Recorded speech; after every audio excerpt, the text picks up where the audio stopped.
Praise the Lord. യാക്കോബിൻ്റെ ലേഖനം 3-ാം അധ്യായം 1 മുതൽ 18 വരെയുള്ള തിരുവചനങ്ങൾ. സഹോദരന്മാരെ, അധികം ശിക്ഷാവിധി വരും എന്നറിഞ്ഞ് നിങ്ങളിൽ അനേകർ ഉപദേഷ്ടാക്കന്മാരാകരുത്. നാം എല്ലാവരും പലതിലും തെറ്റിപ്പോകുന്നു. ഒരുത്തൻ വാക്കിൽ തെറ്റാതിരുന്നാൽ അവൻ ശരീരത്തെ മുഴുവനും കടിഞ്ഞാണിട്ട് നടത്തുവാൻ ശക്തനായി സൽഗുണപൂർത്തിയുള്ള പുരുഷനാകുന്നു. കുതിരയെ അധീനമാക്കുവാൻ വായിൽ കടിഞ്ഞാണിട്ട് അതിൻ്റെ ശരീരം മുഴുവനും തിരിക്കുന്നുവല്ലോ. കപ്പലും എത്ര വലിയതായാലും കൊടുങ്കാറ്റടിച്ച് ഓടുന്നതായാലും അമരക്കാരൻ ഏറ്റവും ചെറിയ ചുക്കാൻ കൊണ്ട് തനിക്ക് ബോധിച്ച ദിക്കിലേക്ക് തിരിക്കുന്നു. അങ്ങനെ തന്നെ നാവും ചെറിയ അവയവമെങ്കിലും വളരെ വമ്പ് പറയുന്നു. കുറഞ്ഞ തീ എത്ര വലിയ കാട് കത്തിക്കുന്നു.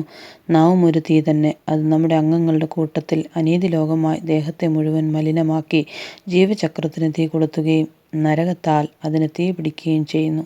മൃഗം, പക്ഷി, ഇഴജാതി, ജലജന്തു ഈ വകയെല്ലാം മനുഷ്യജാതിയോട് മെരുങ്ങിയും ഇരിക്കുന്നു. നാവിനെയോ മനുഷ്യർക്കാർക്കും മെരുക്കാവതല്ല. അത് അടങ്ങാത്ത ദോഷം, മരണകരമായ വിഷം നിറഞ്ഞത്.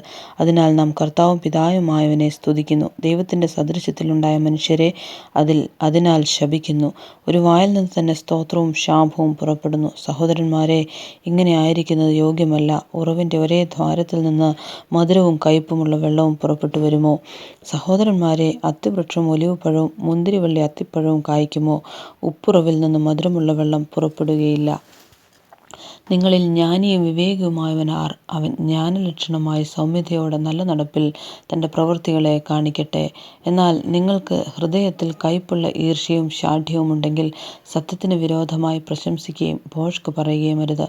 ഇത് ഉയരത്തിൽ നിന്ന് വരുന്ന ജ്ഞാനമല്ല, ഭൗമികവും പ്രാകൃതവും പൈശാചികവുമായതത്രേ. ഈർഷ്യയും ശാഠ്യവും ഉള്ളിടത്ത് കലക്കവും സകല ദുഷ്പ്രവൃത്തിയുമുണ്ട്. ഉയരത്തിൽ നിന്നുള്ള ജ്ഞാനമോ ഒന്നാമത് നിർമ്മലവും, പിന്നെ സമാധാനവും ശാന്തതയും അനുസരണവുമുള്ളതും കരുണയും സൽഫലവും നിറഞ്ഞതും പക്ഷപാതവും കപടവും ഇല്ലാത്തതുമാകുന്നു. എന്നാൽ സമാധാനമുണ്ടാക്കുന്നവൻ സമാധാനത്തിൽ വിതച്ച് നീതി എന്ന ഫലം കൊയ്യും.